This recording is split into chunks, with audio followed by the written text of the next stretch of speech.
Good morning, YouTubers. Me again. Right off the bat, I'm going to apologize for any background noise. I'm using a lapel mic to hopefully cut down on the background noise. The problem with the lapel mics is sometimes they die.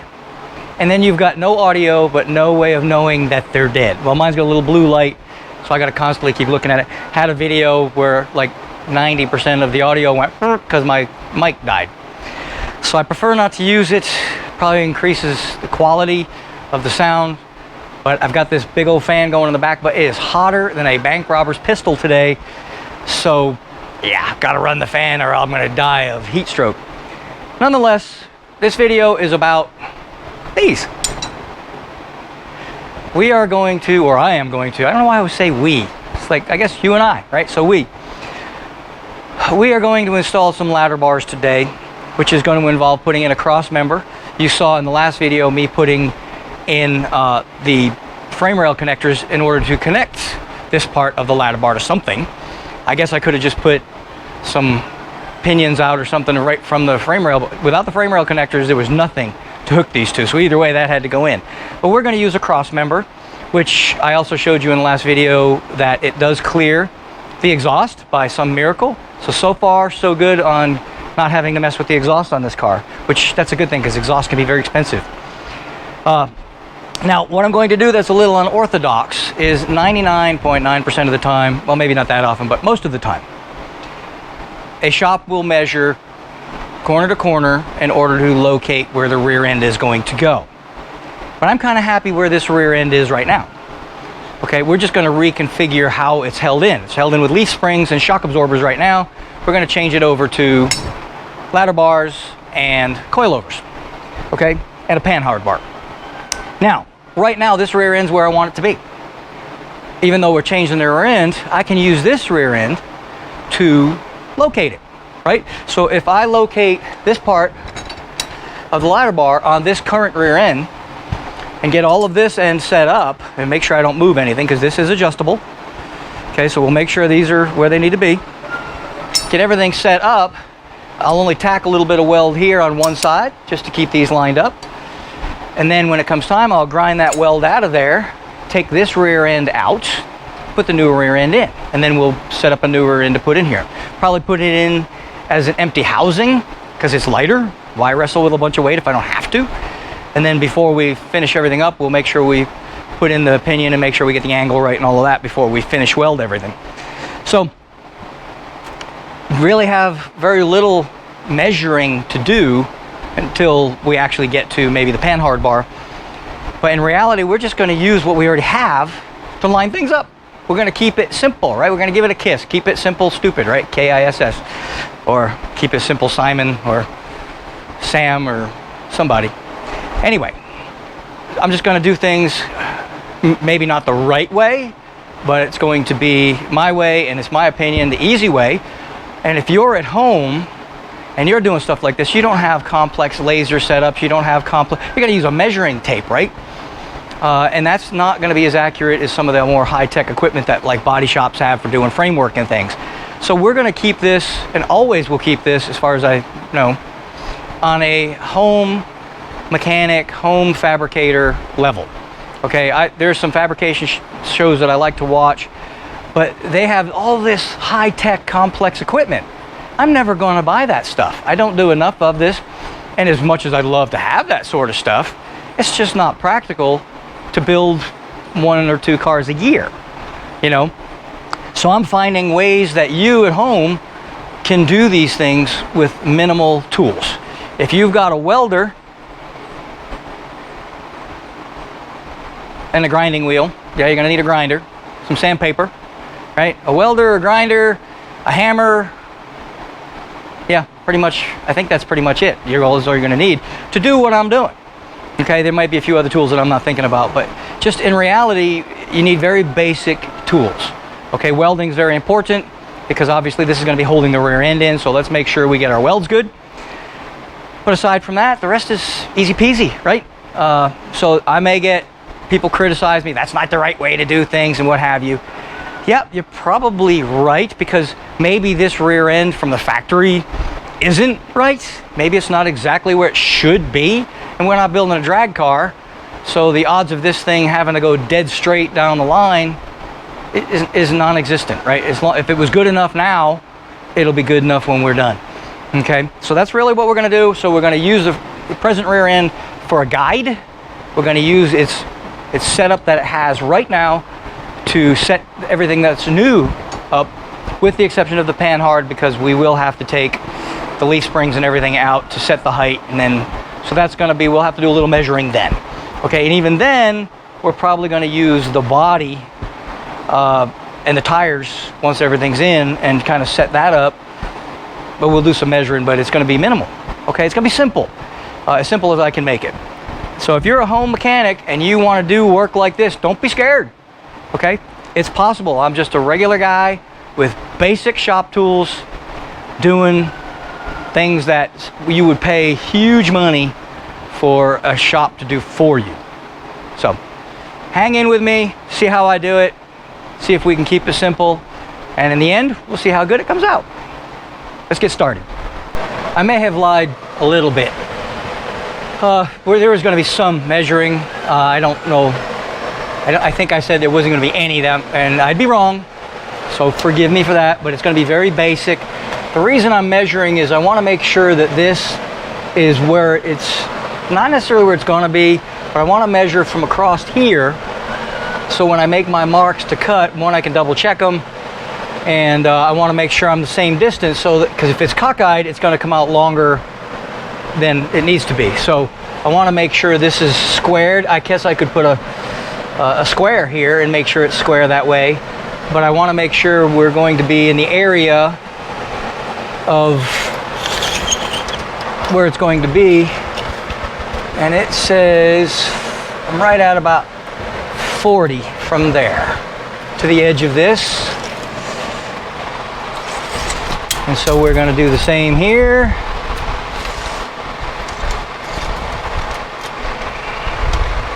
And we're at about 41. So this, I got hair in my nose. This has to come forward just a tidbit. There we go.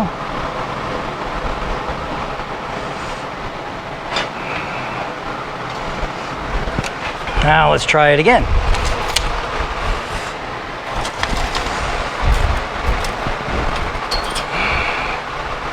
It's about 40 now. Okay. So I had to move that in a little bit. Same here.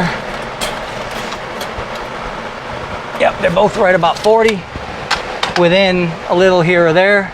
Again, this isn't rocket science, excuse my increase of words here. Making up my own words, actually. I do that a lot. Yeah, there's stuff everywhere around here. Okay, so what I'm going to do is, if I can find my ruler, which I don't see it. I didn't clean up from the last job, I just jumped right into this one. So give me a second, I need to find my ruler, and we're gonna go ahead and make marks on either side of this. I'm using a square. I don't really need to, I just need the ruler part of it. But we're just gonna come down here, and I wanna make a mark coming off of the, so we're gonna have a mark there.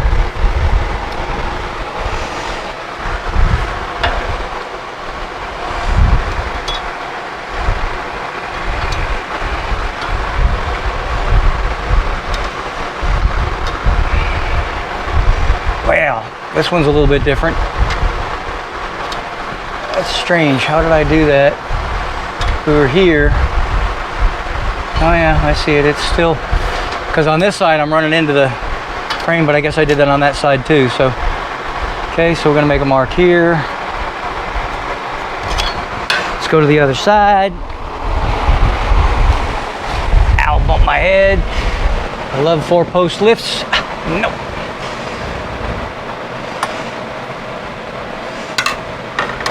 Of course, I whack my head on 2-post lifts all the time too. That's just me. I'm just klutzy. Okay, now these are reference marks. Okay, I'm doing this as a reference. Okay, and I'm going to take a measurement across the frame rail. Now this is probably going to come forward a little bit. Now these frame rails do taper inward slightly as they come forward. So if I'm taking my measurement way back here, it should be really tight as it starts coming forward. And that's what I want it to be, so tight that it holds itself. That is my goal. So if anything, I'm gonna cut it a little bit long. I'd really like it to be here, but the ladder bars are gonna tell me exactly where it's going to be. But we're gonna take our measurement back here. I'm going to also measure across this way, which it is 51, I'm sorry, my bad. It is 31 and a half. I'm gonna put my glasses on because I can't see the broadside of a barn without them. So we're gonna get my glasses just to make sure I'm reading the tape correctly. There we go. Oh, nice and cloudy, perfect. Okay, let's try that again. 31, yeah, just almost all right on 31 and a half. So, okay, so now we'll take this cross member out. We're gonna measure between those two lines and double check to make sure we're at 31 and a half on those lines. And we're gonna cut. And we're gonna make sure we cut on the outside of the Sharpie mark. And then we're gonna test fit it. It's not the crime of the century if we're too short, but much better if we're too long, you know, because no matter how many times you cut it, you'll still be too short. So you really kind of want to cut it long, if anything. Okay, so buttons on a fat man shirt. Let's go ahead and do some more measuring over on the bench. Moment of truth. Let's go ahead and see if we're at 31.5. Oh, just about perfect.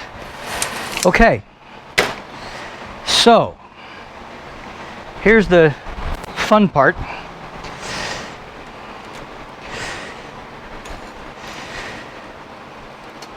Trying to get this, cut this square. And that is always a challenge. And I don't know if I'm going to be able to, I'm going to assume, should never ever do that, but I'm going to assume that this end is square. And so what I'm going to do is a old, very old faux pas that I made when I was a kid. I was a mold maker's apprentice working for a machine shop, and they told me I had to go buy a precision rule. Now this is going back to like the 1980s, and this is story time, you know. So I went out and bought this.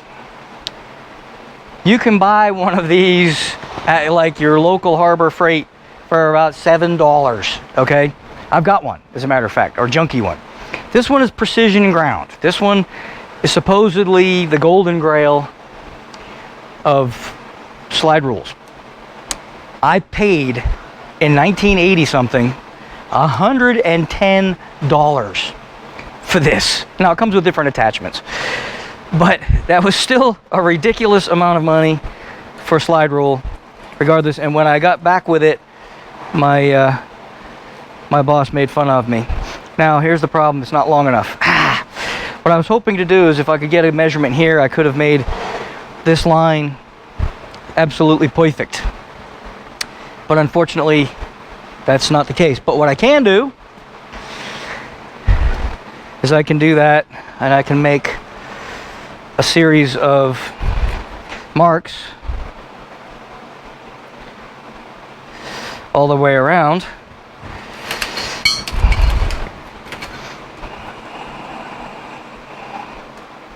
Make sure I'm tight here. Make a series of marks all the way around. It's gonna fight me because it is not a round piece.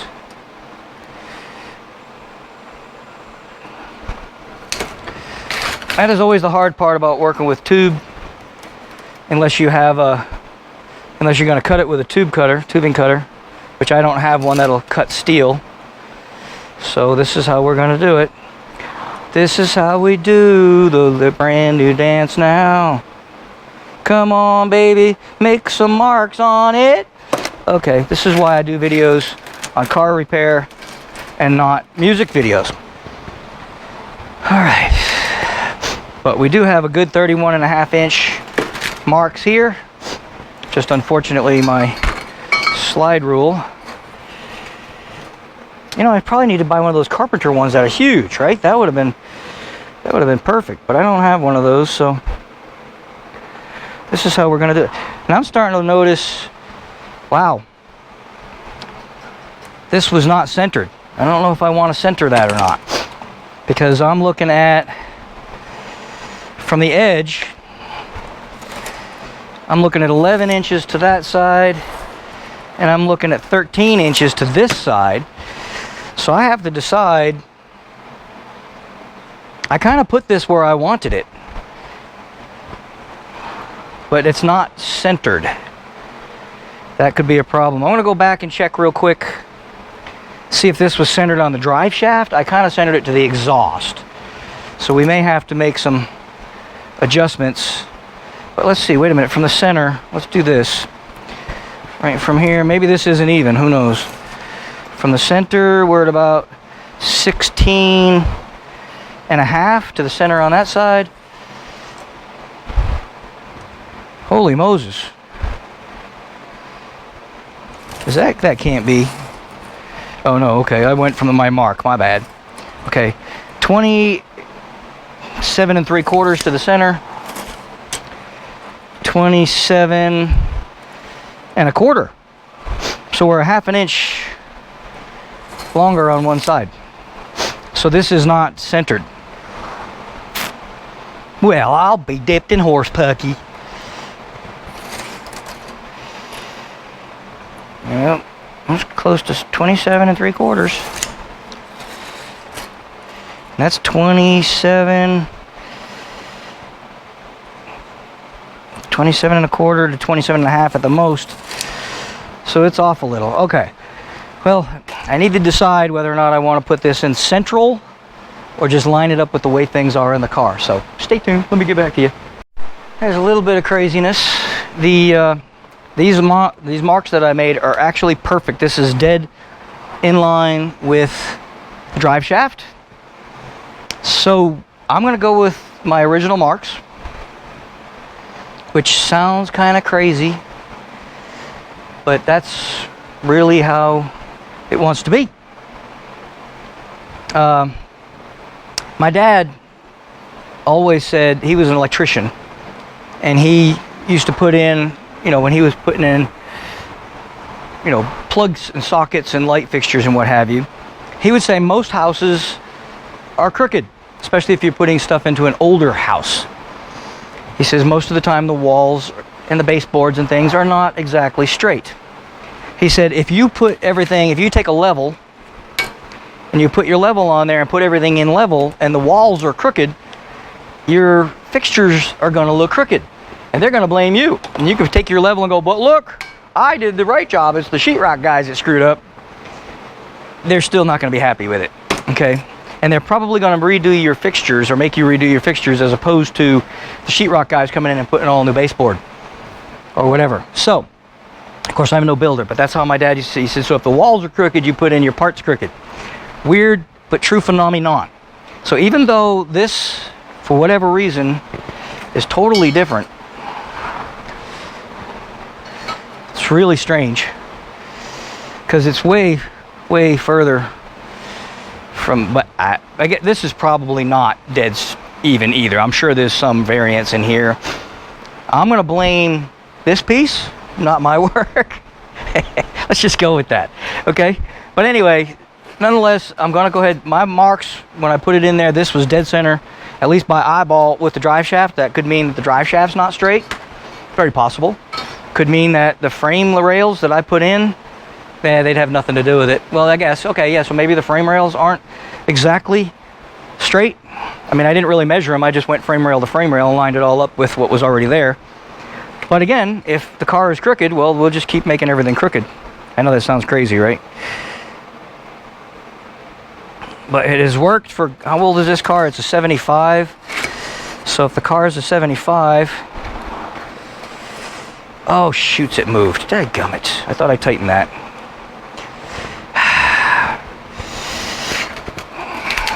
For $110, you'd think it would hold itself. All right, am I there? Yeah, nope. Of course it is. That was in the 80s. So that was $110, which is probably $310 now in today's time. But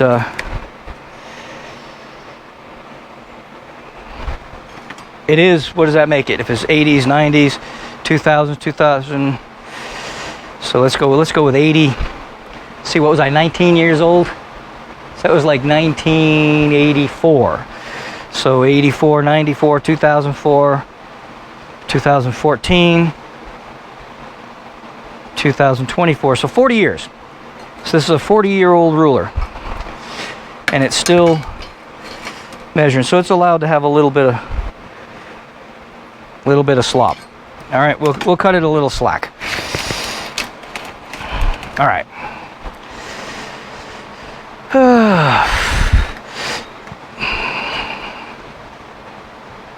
Now it doesn't want to release. Okay. Do. So what do I want to do from here? Change of plans. Sometimes it pays to be a hoarder. I got an old pill bottle. I kept it. I think I had parts in it or something. I was planning on putting parts in it. Great for small parts, old pill bottles. I cut the end off of it, but I'm going to use the end that's square.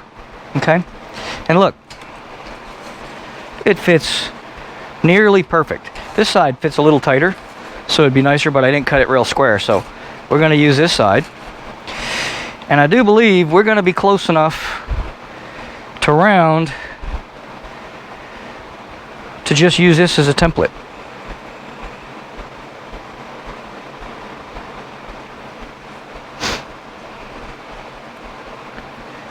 Sometimes being a hoarder's not a bad thing.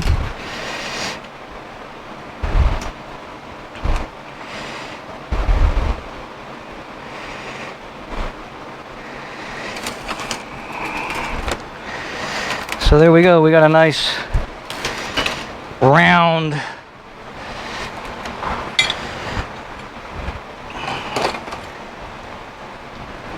template or marks or whatever the case may be.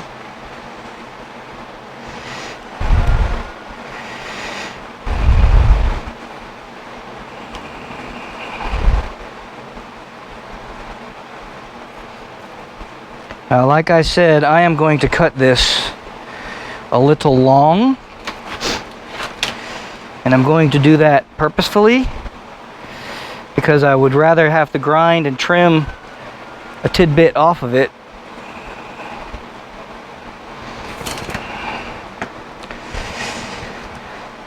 than have it too short and have to add.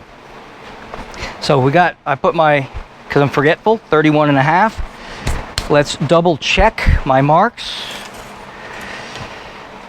Ooh, 31, and I'm about a 1/4 inch. When I made my marks, I came about a 1/4 inch in too far. So we want to bring this out a little bit. I don't know how I did that, but it's definitely not at 31.5 anymore. This one I can visibly see that I came inside a little bit. So let's go ahead and, which one are we? I think I came inside of both of them a little bit, to be honest with you. So to get that back, this one I can actually physically see where I came in a little bit. Well, the Sharpie's also kind of fat, so we're just going to double my line up here. I need to get some new Sharpies. These are getting wore out, to say the least.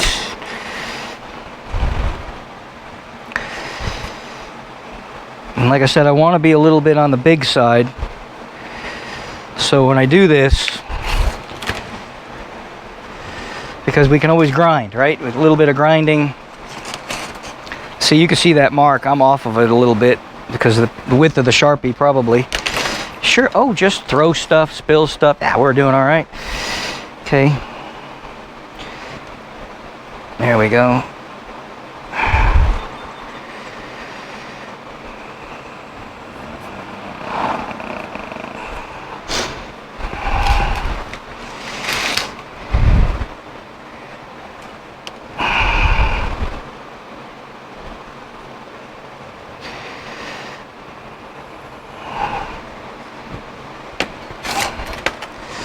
All right, now let's check it. So outside to outside, we're at right at 31 and a half. So what I need to make sure that I don't have a brain fart, and when I cut this, I need to stay outside these Sharpie lines. If I cut the Sharpie line at all, I'm gonna end up being short. So I wanna make sure I stay outside, and I really don't care. I'm gonna probably purposely go quite a bit outside, and then I can just finish grind it on the grinding wheel until it fits the way I want it to. Because I'm not really sure where it's gonna go yet, but we're coming to that next.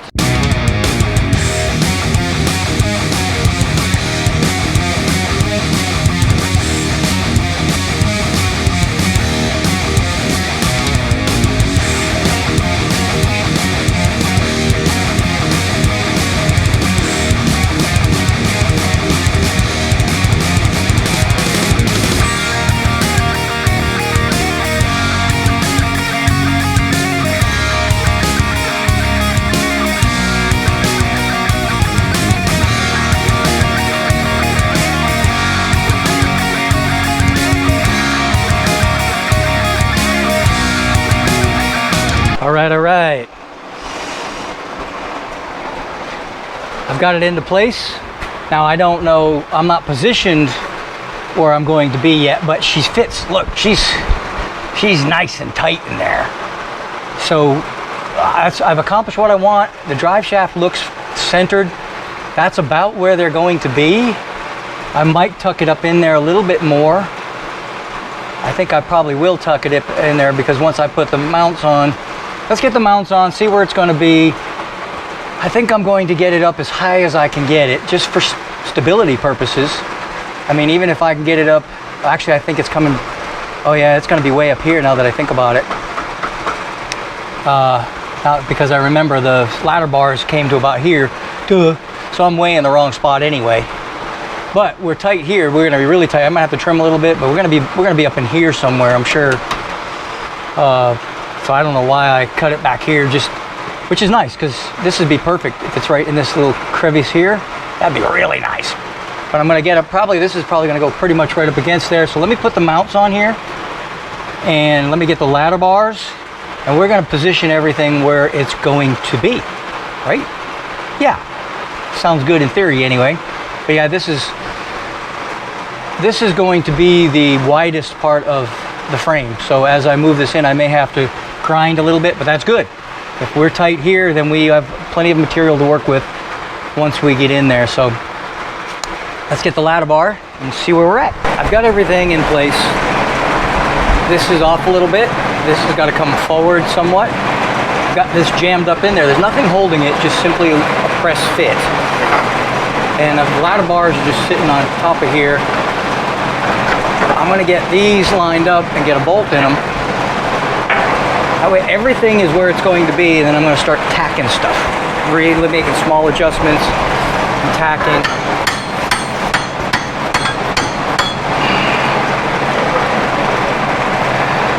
This is gonna go right about here.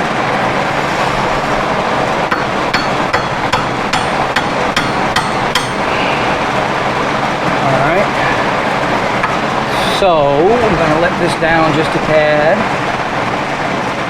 trying not to let it move.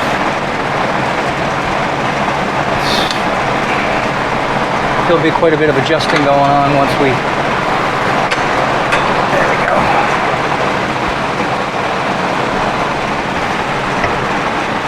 All right.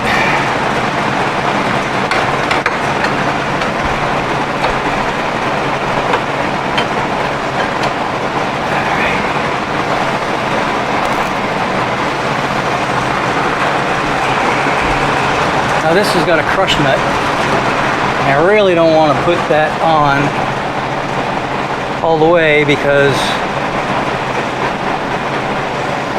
it's going to make do a lot of jarring, if you know what I mean. So we're just going to try to get everything up in here so we can see how things are looking.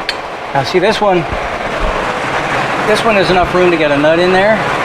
This one is not. This one's too close on this back side. And the exhaust, it's hitting the exhaust. Great. So I've got two choices. I've either got to pull this muffler that away, which I have room. Do I get a porta power? That's a lot of work. But it's definitely hitting. It's not going to work the way I want it to. Let's get this lined up and in place.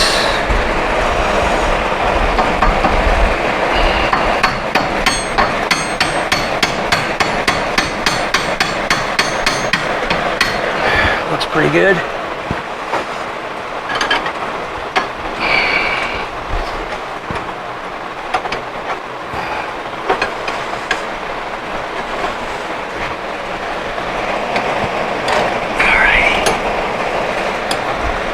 Oh, wait a minute.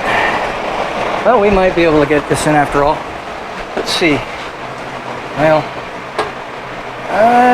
maybe. Maybe.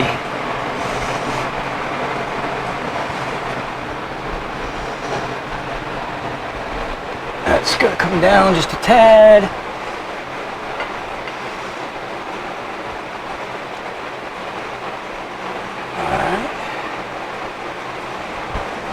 That lookie's pretty good. Is this up against here? Oh, it is not. Not even close. It's not even touching now. All right.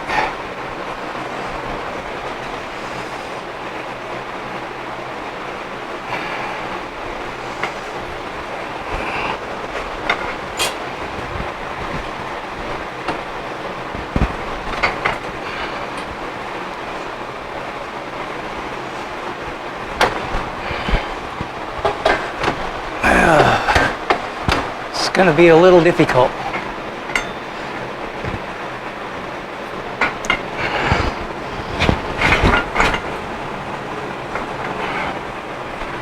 There we go.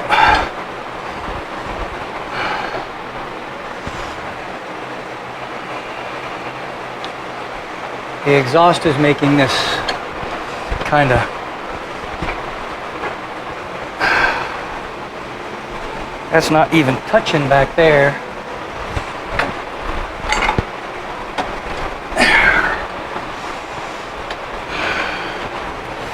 Kind of gonna need another person. That's working right there.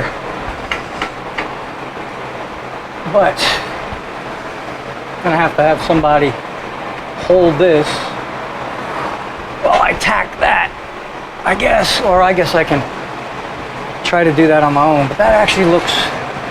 Now let it go. Ooh, I can. Okay. Let me take a look at the back side and see how bad that looks.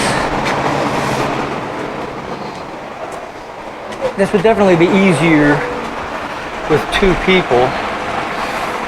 She's going in that way big time. Yeah, hitting that exhaust. Bad. Yeah, she's not straight at all. That's not going to work. And it's moved quite a bit already since yeah. This has to go over here. All right, we're gonna have to find a way to move that exhaust. That's what it boils down to. So let me get, I either have to cut it out of there. Maybe if I take off the tailpipe, it will adjust. I do have a tailpipe hanger here. Oh, and then we have one here. Okay, there's the bad one, right? That's the one I need to move.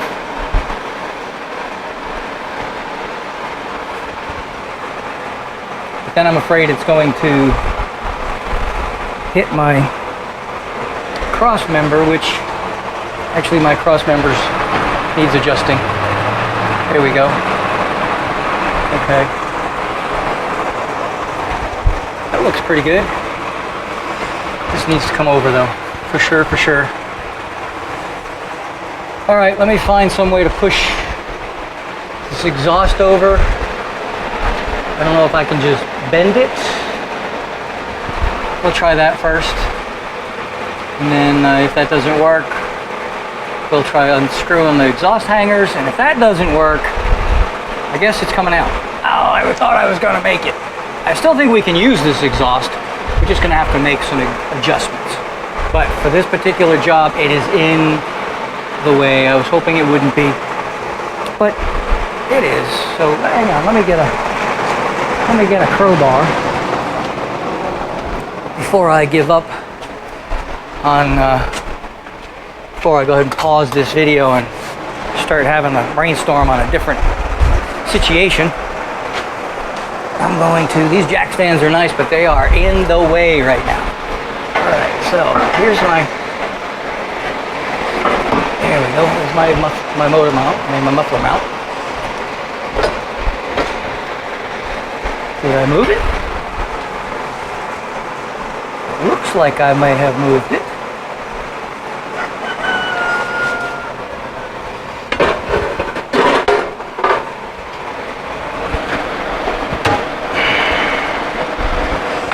Oh, jeez. She's not cooperating now.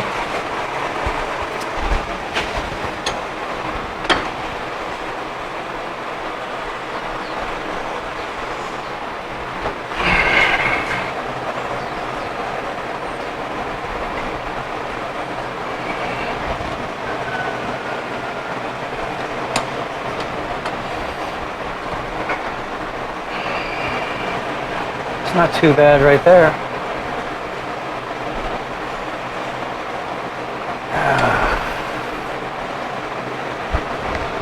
Let's see how that looks.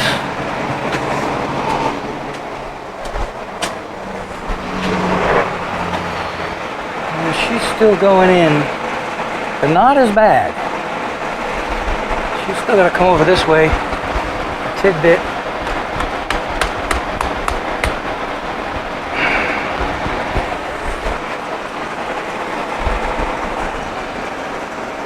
Ooh, that looks pretty good.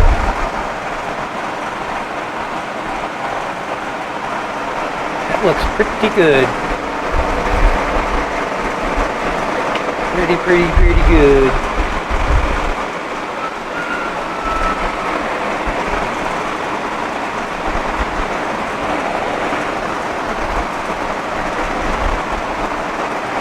So, yeah. That actually looks pretty darn good. So, okay. Is she uptight? She looks like she's uptight. I don't mean uptight like upset. I mean uptight like, yeah, she is. Okay. Okay. I'm going to go ahead and put a tack of weld right there. That looks pretty darn good. Yep. I like it. Okay.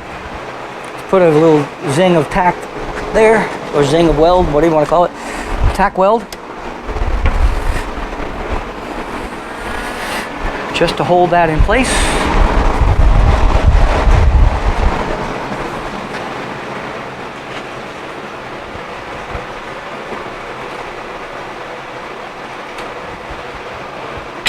Ay, ay, ay. Sucks being blind. Glasses are dirty. Can't get my welding helmet in. Everything's in the way. I just put in of my welding helmet. There we go. Get it from this side. Come here, baby. There we go. Okay, now let's see if I can do something here. All right, just need a little bit of weld right there.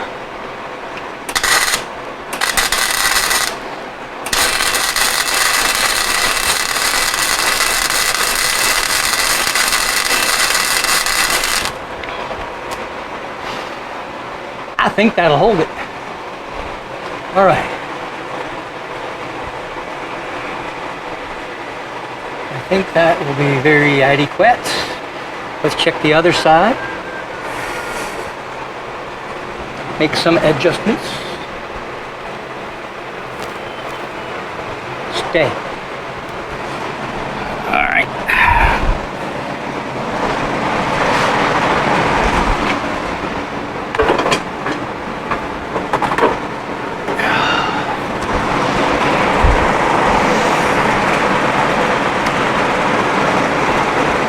You never know what to do with your welding helmet. There we go. Alright, this one moved all over the place. Okay, she's way too far that way now. There we go. I want it about the same, so we're about an inch off over there. We want to do the same over here. Okay. This is going to go over here some more. Okay, right about there, I think.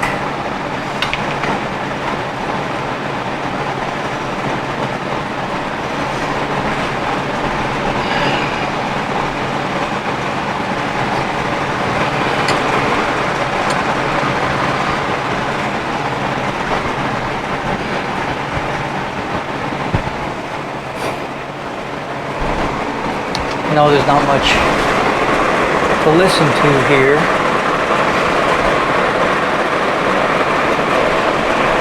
A little bit further on this side. About an inch from the frame on that side. No, maybe not. Come just a tad this way. No, that might be too much. Nope, I like it.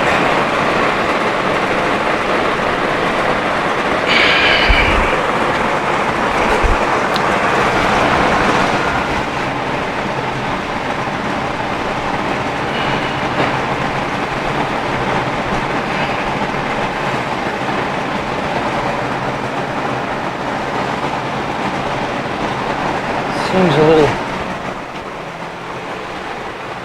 I don't know, right up to my knuckle. Okay, it's a little bit further. Let's adjust it just a tad. There we go. Okay, right about there.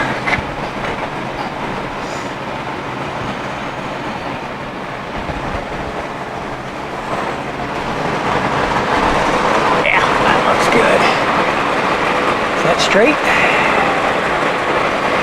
Looks straightish. Come on, baby, don't move around too much. Oh, it moved.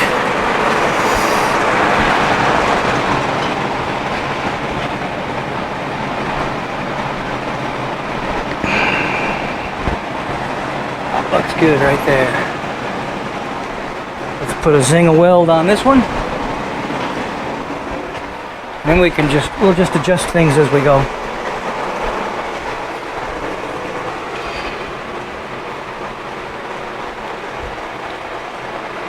Everything's just getting tacked in right now.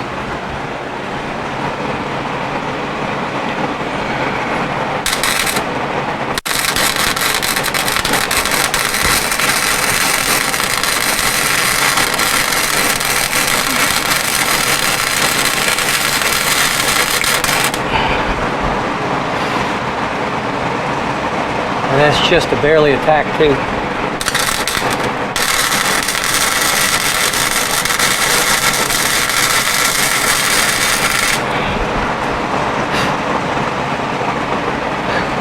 Yeah, ain't pretty, but we don't care because we're not keeping that. We just want it to hold,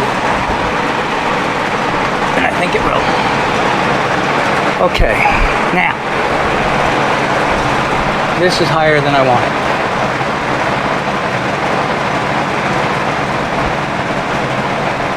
I wanted this.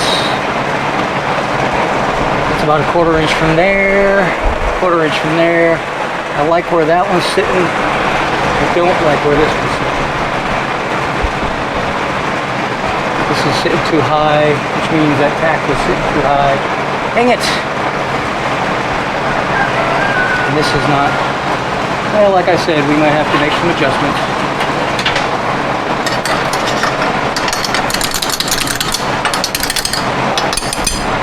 So this needs to come down a little bit.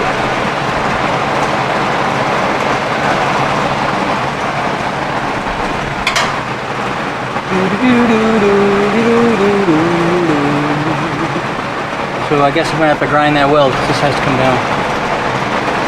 But I like this one. This one's perfect. It could come down a little bit, but I'm not gonna complain about that.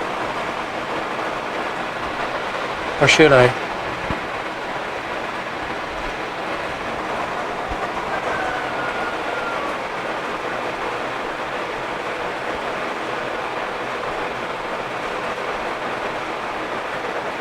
We have adjustments here, so we can adjust to keep it where we have it. This one's actually a tiny bit higher than I wanted it, but well, that one's going uphill a little bit too. That one's going uphill a lot bit. What do I do? I do want to bring it down a little bit.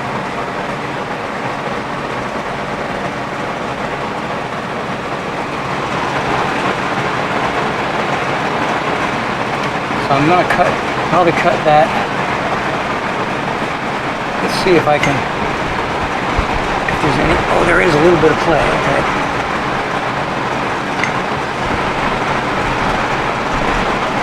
I'm just messing with the suspension. I can preload the suspension if I want. I'm gonna go ahead and cut that weld out of there. I don't like where it's sitting. I want this down a little bit more. Such is life. I like the way that. There we go. It's being a pain in the butt. Now it's going to be tack city. Everything's where I want it. The ladder bars are tacked in the backside. I've got these tightened up. I'm going to go ahead and tack this in. I'm going to tack this in. I'm going to tack this in. These things are nice and level with the floor. Everything should be just the way I want it. The exhaust is clear. I'm pretty happy. Did I say pretty enough? Pretty happy with this. Now everything's just tacked in. I'm gonna,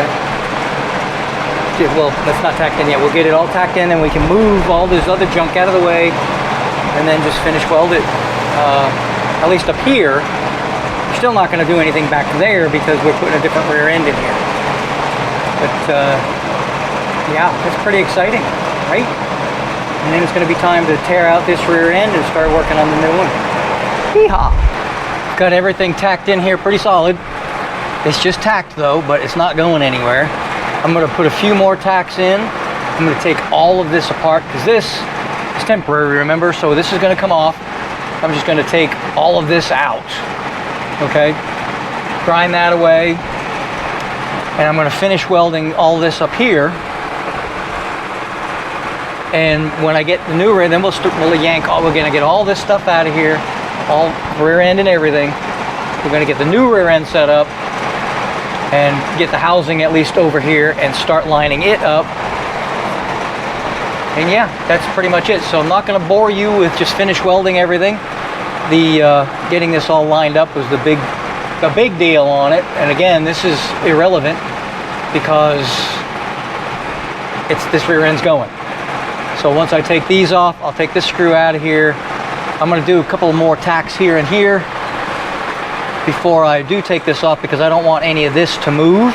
I only have a tack on one side. If it's on both sides, then the chances of it moving and warping when I weld it is slimmer, lesser. It'd probably be better if I left this in here, but this is kind of in the way. So I might do a little finish welding before I take all this up, but in order to get in some of these tight spots, this is going to have to come out. I'm not going to bore you with all that. I'm just going to go ahead and finish welding it, and then when we get to taking all this stuff out, we'll go ahead and turn the camera back on.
this is what I was afraid of. I've got the car pretty close. I need to go over, you know, to the passenger side about a half an inch-ish. But I found another problem. I've got my ladder bars hooked up and getting ready to, you know, position this, center it. I'll center it once I get the ladder bars positioned. But this is what's happening. They're hitting the floor. They're not going to go high enough. I mean, I can push the rear end back a little bit to get them on there, but they're hitting, right? That's about where it's going to go, right there. It's hitting right here. So I have to cut some of the floor away here. So I guess we're not done with floors after all. I was hoping that was going to have enough clearance. This is also the problem with store-bought stuff. I probably should have made my own ladder bars. I guess I could modify these if I wanted to. But I hate to do that because I don't know if these have been, I don't know, I think these are chrome moly, which would be a real humdinger to try to deal with. So I really don't want to mess with what's already there. We're already lined up. Everything is a go at this point, except I'm going to hit the floor. Actually, I still have about a half an inch, but it's going to take more than a half an inch to get that rear end in there. So what I'm going to do is, it's hitting right here. I'm going to get a drill and I'm going to drill a hole right there, and then we're going to have to cut some floor away.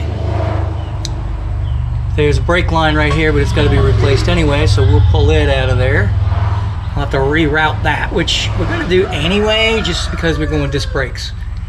This rear end fits in here nicely. Like I said, it's an inch bigger than the original, and it's putting the tires about right where I want them. So with the flares, I'll just put a 1-inch flare on this thing. It'll be gorgeous.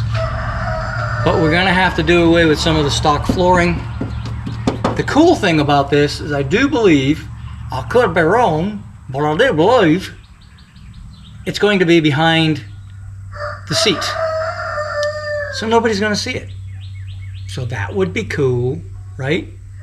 So let me get a drill a hole on each side where it's hitting. Yeah, oh, crapola. This side seems to hit more. Don't ask me why. Probably because I have the car not setting even. But I can also show you kind of what the car is going to look like once we do this. But let's go ahead and drill my holes, and that way I kind of know. Then I don't have to go climbing around in the back and see just where that is. We'll probably cut it from here, but I just want to make sure I'm not cutting through any of the back seat structure or cut through the back seat itself. That would not be good. The seat is out, but the backrest is still in.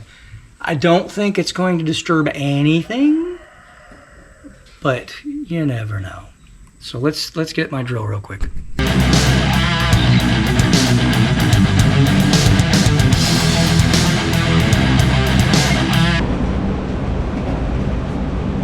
Here's my hole.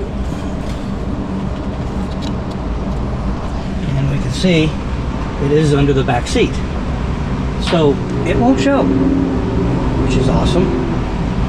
But I'm just going to take this back seat out, and that way I don't damage it while I'm messing around there. And I'm not really sure if I can get in there to do this. I may have to do it from underneath, simply because of my leg.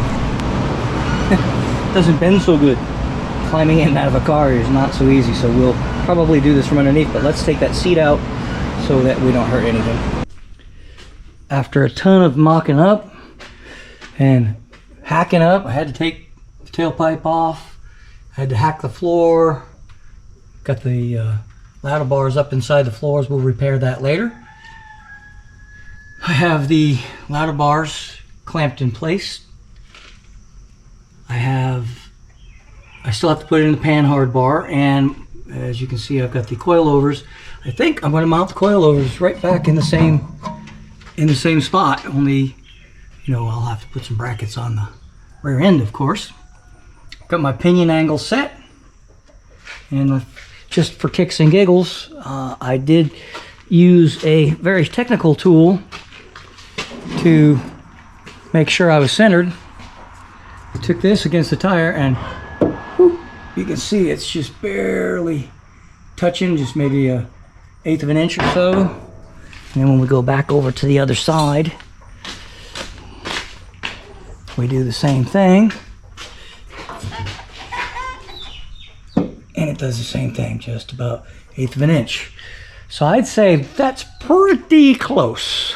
I measured here to here, and I had 2.5 inches, and it's 2.5 inches on the other side. So everything is where I want it to be. Here's the problem. I'm gonna quit for the day. I'm tired. It's been a lot of work. I know I didn't video everything just because I'd be tripping over the camera. There's a lot of cutting and moving and just a whole lot of movement going on.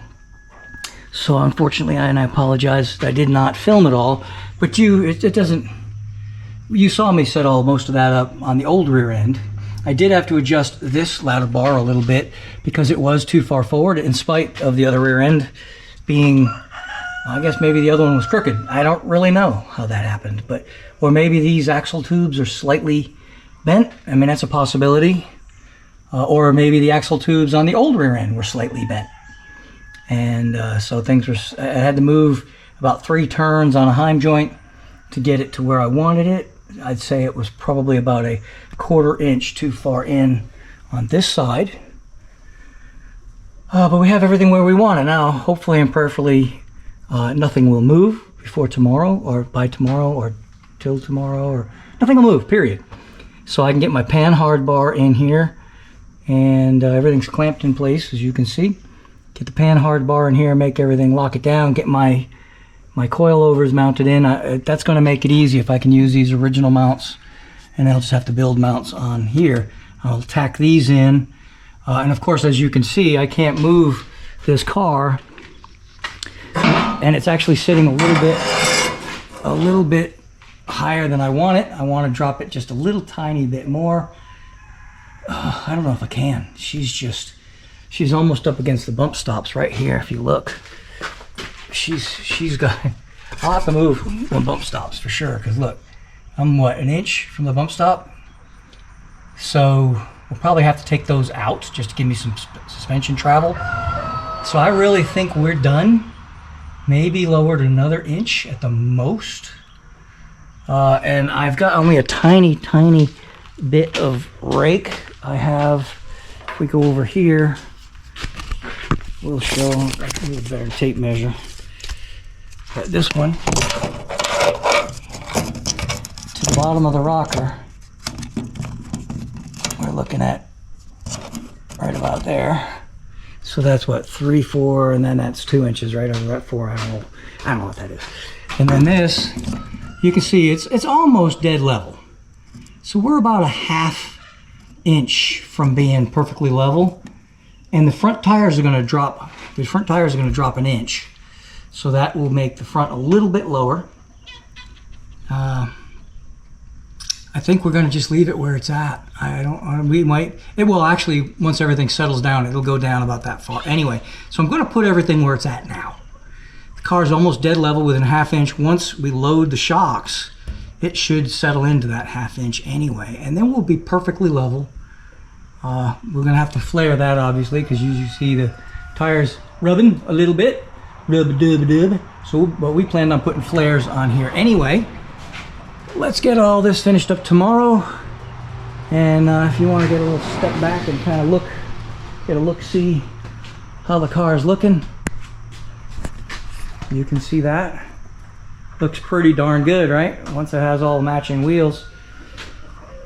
So, and then of course the front end's going to change too. We're putting that Charger front end on it. I think this car is really going to look good.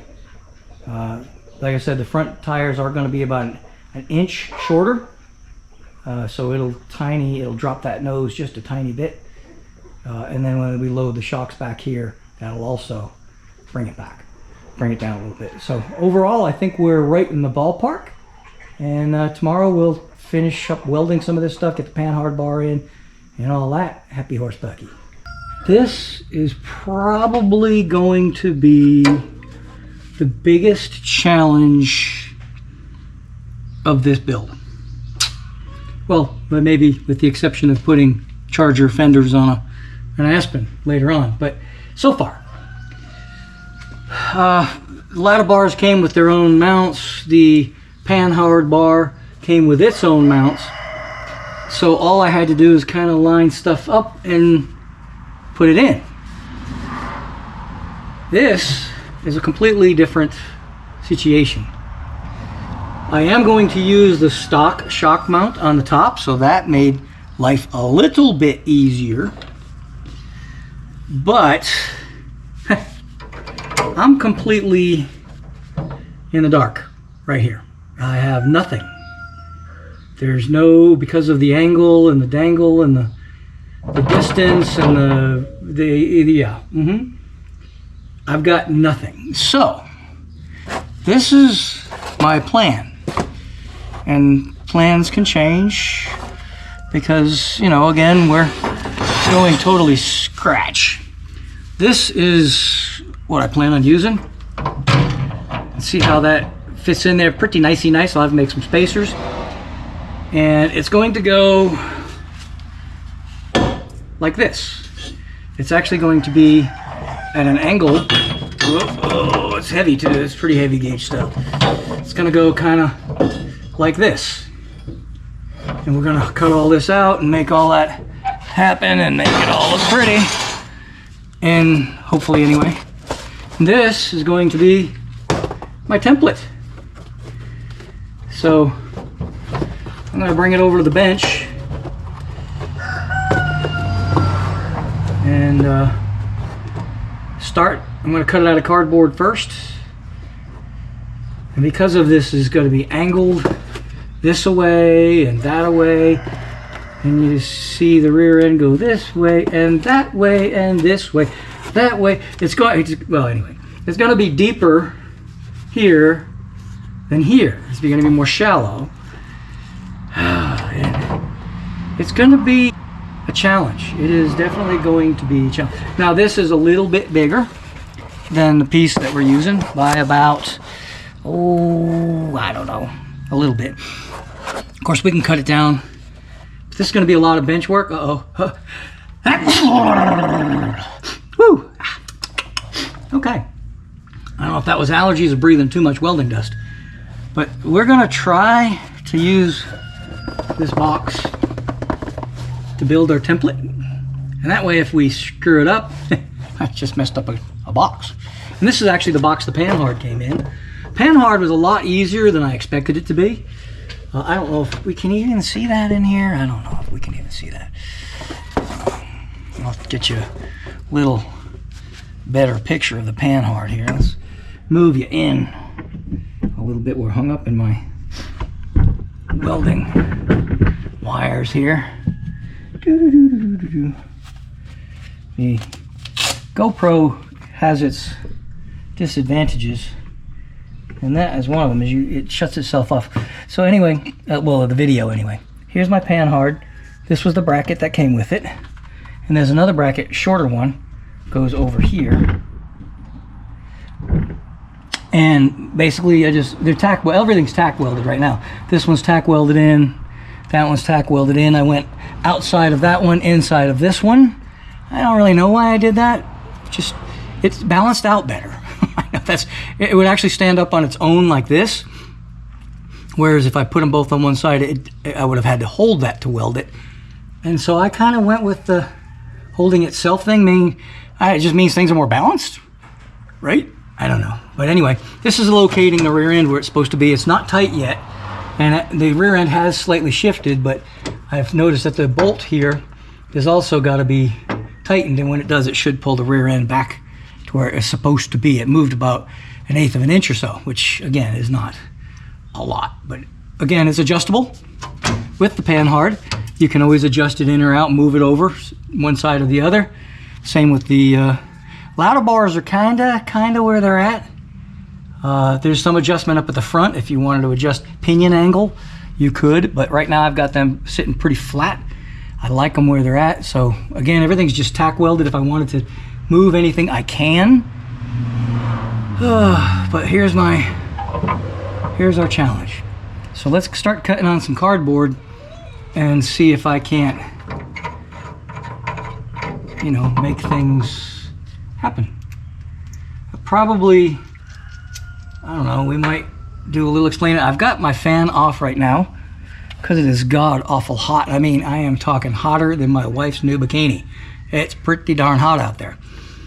So I'm gonna turn the fan back on. So if there is any dialogue after this point, it's probably gonna have some fan in the background. And I apologize for that. I could put on my lapel mic, but with all the grinding and welding and things, I'm afraid if the little foam doody thingy mabobby will burn. Yeah, I don't know, catch fire, or at least just mess it up. And I really don't want to do that. I don't mind when I'm wrenching, but when I'm doing welding and stuff, I don't like to use the lapel mic. So I do apologize if there's some fan background noise. In the future of this, I'm gonna probably just let you watch. I don't know if there's gonna be much explaining. I'm just gonna cut some cardboard till it works, and then we'll cut it out of steel. And so I'll let you watch that, probably dialogue free, right? Hey, you guys are like, woo, he's gonna talk less and work more, yay. I know, I talk too much. So let's get started, and I'll probably just throw some music to it, maybe. Box, like I said, is bigger than this piece of steel, so I've got them lined up, and I'm just gonna draw. I'm gonna shrink the box so that it's the same size. I'm probably gonna put some tape on the box so it will maintain its shape. Now I'm not gonna need all of this, but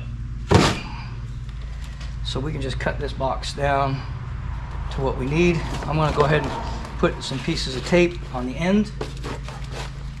I think if I do things right, I should be able to just reverse this, but then again, maybe not. I'm gonna take my gloves off because I would prefer some dexterity here. So anyway, where's my tape gun? Look at that, right here in front of my face. All right, come on. And it doesn't want to stick because everything's dirty. Maybe I should have cleaned it first.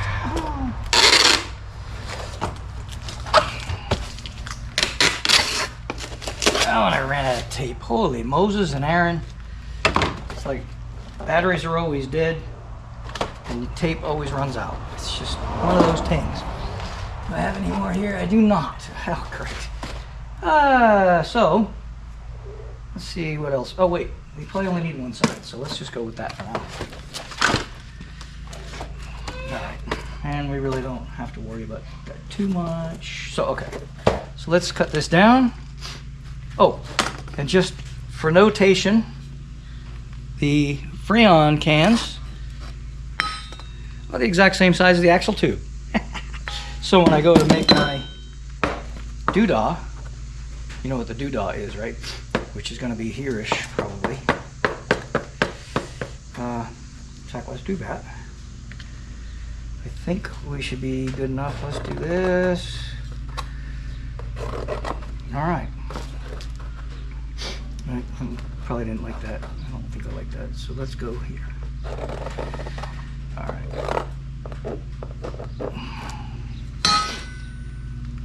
This may or may not work out. We'll see. I'm just going to cut this.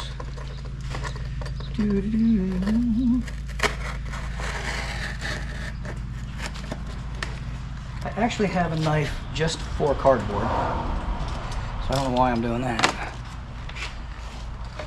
This is a serrated knife. Believe it or not, a razor blade will dull insanely fast cutting paper and cardboard. This is serrated. I've used it for cutting boxes forever, and it works really nice. So, of course, I'm going to go back to the razor for this half round here, because it's like an X-Acto, which I have an X-Acto too. But the smaller blade just makes more sense for the roundness of it all. Come on. My hand is cramping a little bit. Stopped and got some lunch. And believe it or not, what you may or may not know is the sugar will actually make you cramp. I know, crazy, right? I learned that on YouTube. So it's gotta be true. All right. So now this side's gonna be different. So how far are we from the edge here? About 5 inches. So just for fun, I'm gonna go 4.5. See if that puts me close. Puts me closer.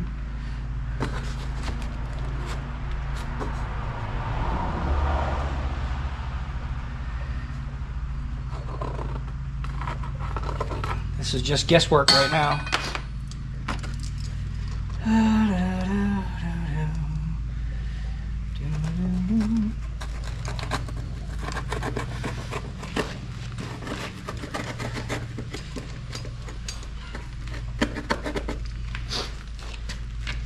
I know, I'm still using the razor. What do I know?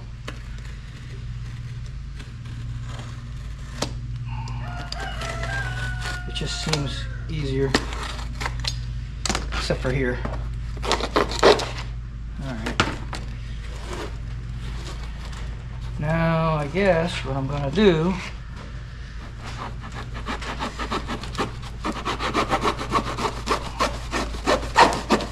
now, this is just all guesswork.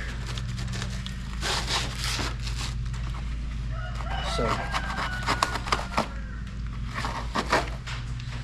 lift me closer to the idea that I'm trying to do here. Let's go give it my initial fitment, and then we'll just keep adjusting until it's right, and then we'll go back over the car. But let's go ahead and, just for kicks and giggles, let's go back to and test this, see where we're at.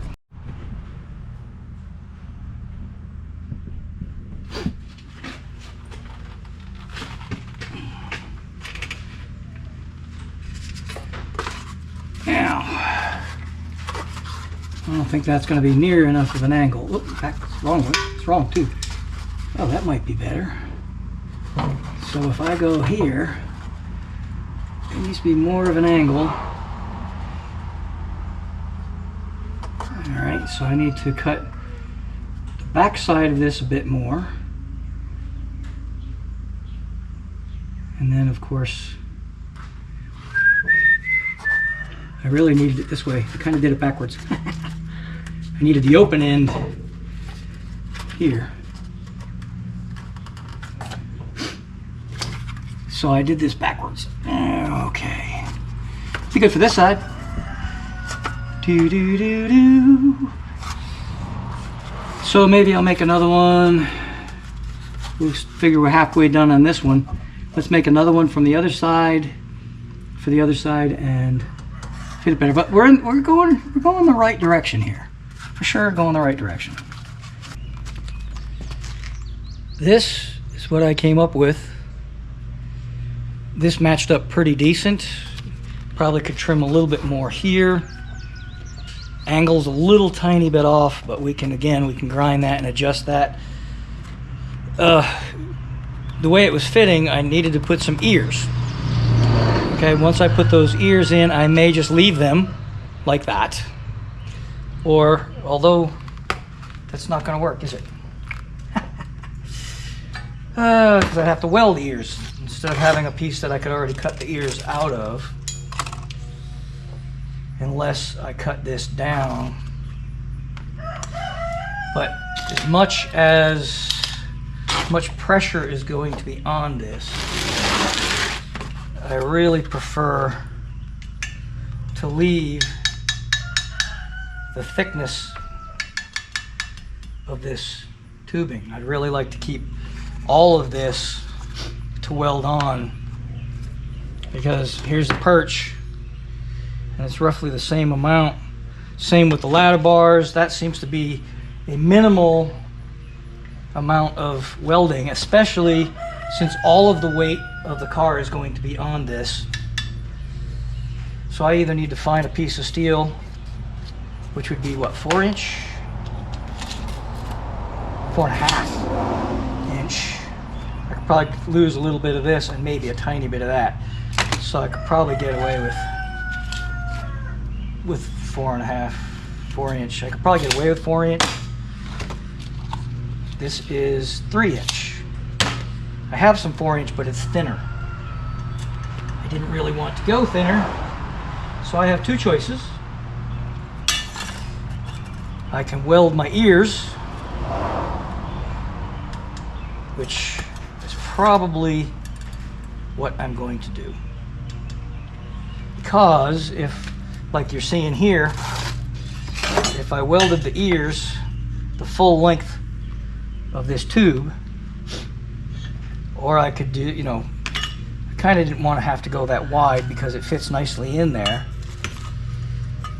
So I was hoping to put it here, but I can always put a gusset, make it stronger like so.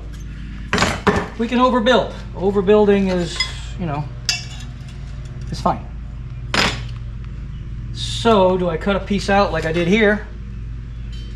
Just cut a piece out of this. I think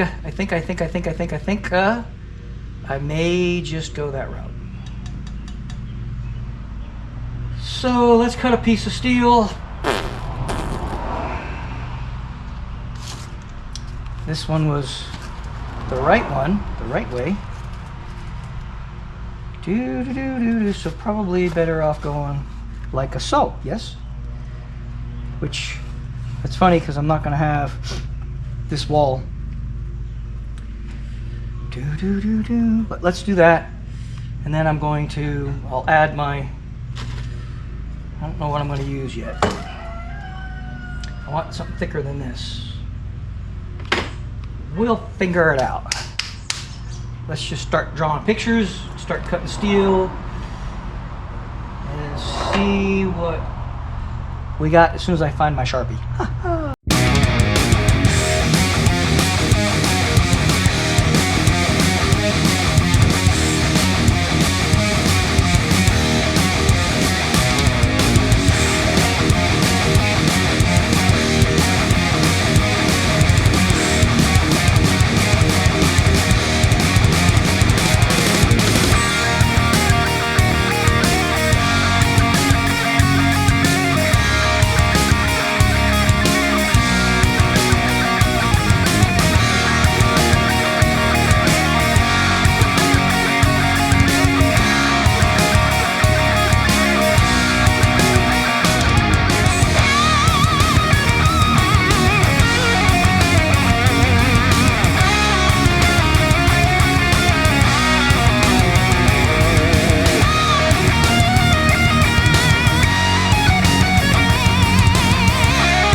Here's what I ended up with.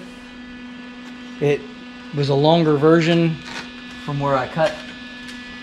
This was, you know, here, and I cut it shorter because I didn't need all that tail hanging off of it. I had to add some ears, which I showed you in the cardboard version.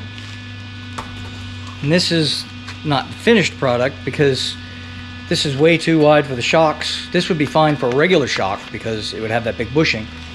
But since we're going to be using Heim joints, then there's going to be some spacers put in here. I'll show you those in a second. I made some basically stacked washers and then welded them all together so that I've got ready-made spacers to go in here. I thought about welding the spacers to here, and I may do that on the finish weld. Just I want to make sure I don't weld the shock to here. But I might tack weld the spacers in there. Don't really need to in case he ever wants to go back to a regular shock. It's probably a little too far gone, but he could put leaf springs back on it if he wanted to. We didn't change any of that. The torque boxes and everything are still in there. So I'm going to go ahead and install this, and you're welcome to tag along. This one's already got the washers. This is what I was talking about, stacked washers. They're welded, so there's just an actual spacer.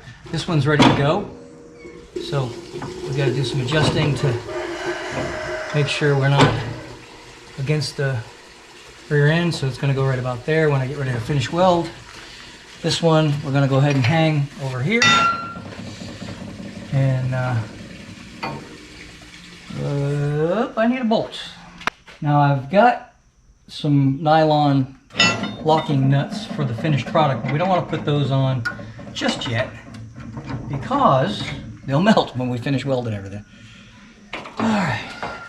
These I know look a little crude right now, but once they're painted up, they'll be beautiful. Uh-oh, there we go. Thought I boogered up my hole for a minute there. Alrighty. Uh-oh. Oh no, this one didn't work out so good. My washers are either going to have to flatten my washers. And nope, actually it looks like well, I gambled and I lost. That one worked out okay. I made my perches a little bit taller. But this one, I did not do that.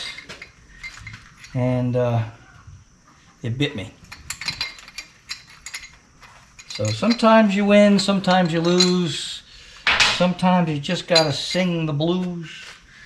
And this is blue. What I did is I welded in here. I did it on that one too, but these are a tad longer. And what happened is when I put this in, it's hitting that plate. So I gotta do one of two things. I either have to dent the heck out of that plate, or I've got to cut it back out. I kind of liked it in there. But actually all I got to do really is, bummers.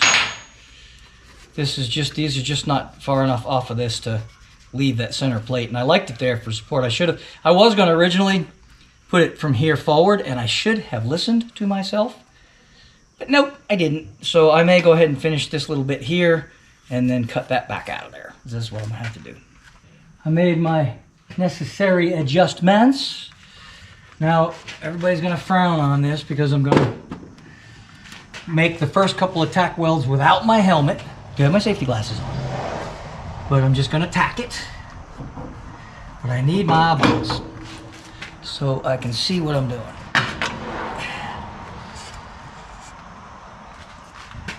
And I got to make sure that nothing's encumbering. Nothing's, like, I gotta make sure this spring ain't hitting. You know what I mean? You know what I'm saying? So I think we've got about a 1/4 inch there. Hope I turned the stupid welder on. I didn't. There we go. Alright. I think I like that right there. Oh, I did like that right there. All right.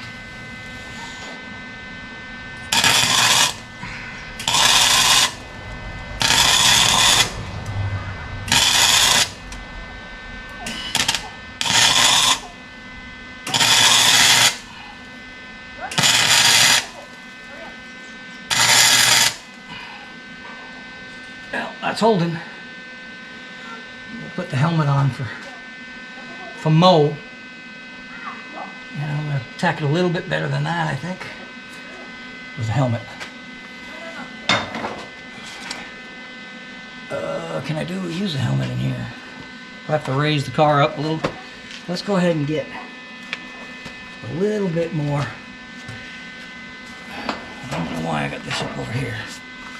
All right, let's try this. Crap, can't see.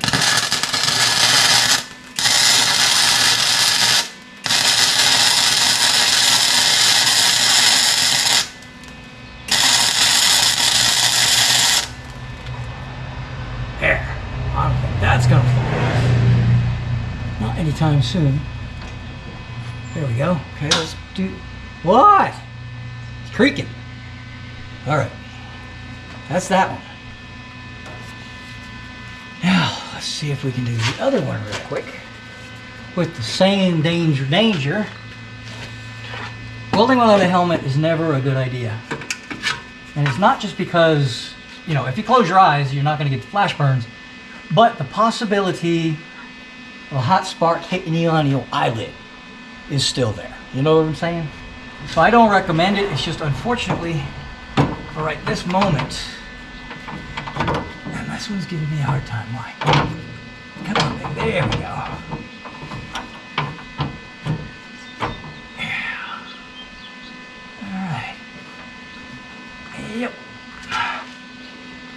And I can't reach the torch. There we go.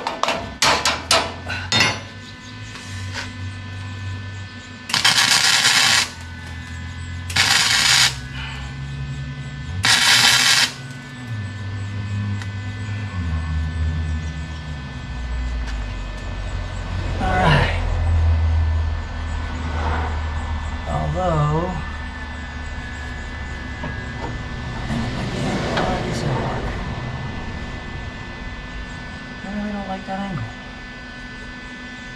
very much. Oh, that's better. Does seem to be. It's clear, I guess, but barely. I was kind of hoping this would be the same angle. This one is. This one's at the same angle as the.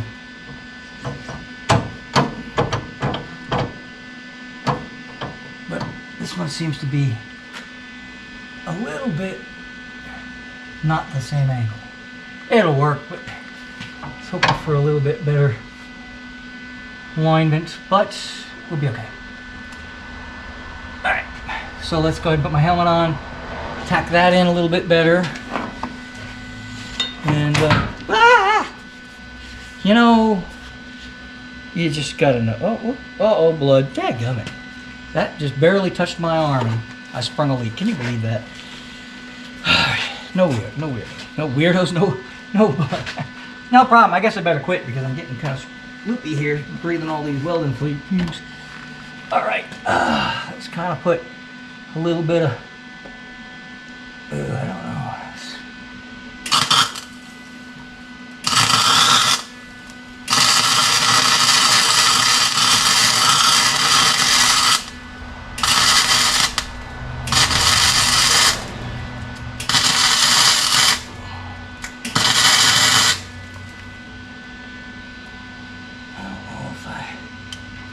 Like that or not.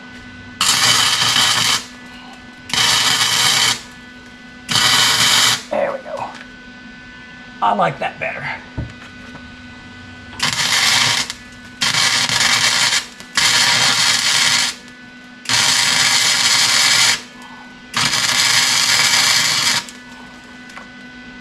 All right, that is adequately tacked in. And I think we're going to quit for the night because I think I've been breathing too many welding fumes today. And I'm starting to get a little bit loopy, I think. But we're good. I got to build some spacers for this shock, for the upper part of it. But again, I can't really get a camera up in there. Man, that's pretty good right there. I like it. This side, actually, I like a little bit more. they're in. So, whether they'll hold the car up or not now, I probably should put a tack on the other side. But I need to take the wheels off so I can actually see this. And all the stuff, all these ladder bars, panhard, shock towers, everything has to be finish welded. I've just got everything tacked in. I am going to try to, I think, if I can, I don't even know that I can get them on the back side of this just right yet. I probably, well, I can back here. So I'll go ahead and put a finish tack weld on the back side just in case this car settles overnight. This won't bend. And then I'm going to call it a night, folks, and we'll finish weld everything tomorrow. Now that probably won't affect you because finish welding is just that, finish welding. I'm going to jack the car up, take the wheels off. I'm going to probably drop all of this out, actually. I'm going to probably take the entire assembly out. The only thing that'll stay in is this panhard mount over here because obviously it's stuck to the car. But this whole rear end is going to come out of here. That way I can manipulate everything the way I want it. I'll take the ladder bars off. And this whole rear end, I'm going to roll it out from under the car.